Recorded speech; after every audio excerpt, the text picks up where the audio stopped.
नारियल के पेड़ बड़े ही ऊंचे होते हैं और देखने में बहुत सुंदर होते हैं। एक बार एक नदी के किनारे नारियल का पेड़ लगा हुआ था। उस पर लगे नारियल को अपने पेड़ के सुंदर होने पर बहुत गर्व था। सबसे ऊंचाई पर बैठने का भी उसे बहुत मान था। इस कारण घमंड में चूर नारियल हमेशा ही नदी के पत्थर को तुच्छ पड़ा हुआ कहकर उसका अपमान करता रहता।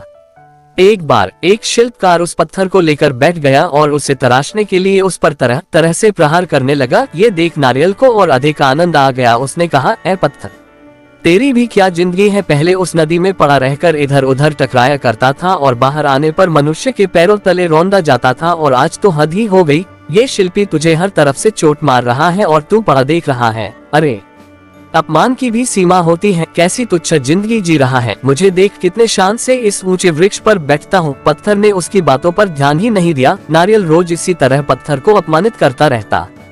कुछ दिनों बाद उस शिल्पकार ने पत्थर को तराशकर शालिग्राम बनाए और पूर्ण आदर के साथ उनकी स्थापना मंदिर में की गई। पूजा के लिए नारियल को पत्थर के बने उन शालिग्राम के चरणों में चढ़ाया गया। इस पर पत्थर ने नारियल से बोला, नारियल भाई, कष्ट सहकर मुझे जो जीवन मिला उसे ईश्वर की प्रतिमा का मान मिला। मैं आज तराशने पर ईश्वर के समतुल्य माना गया। जो सदैव अपने कर्म करते हैं वे आदर के पात्र बनते हैं, लेकिन जो अहंकार घमंड का भार लिए घूमते हैं वो नीचे आ गिरते हैं। ईश्वर के लिए समर्पण का महत्व है, घमंड का नहीं। पूरी बात नारियल ने सिर झुकाकर स्वीकार की, जिस पर नदी बोली, इसे ही कहते हैं घमंडी का सिर नीचा।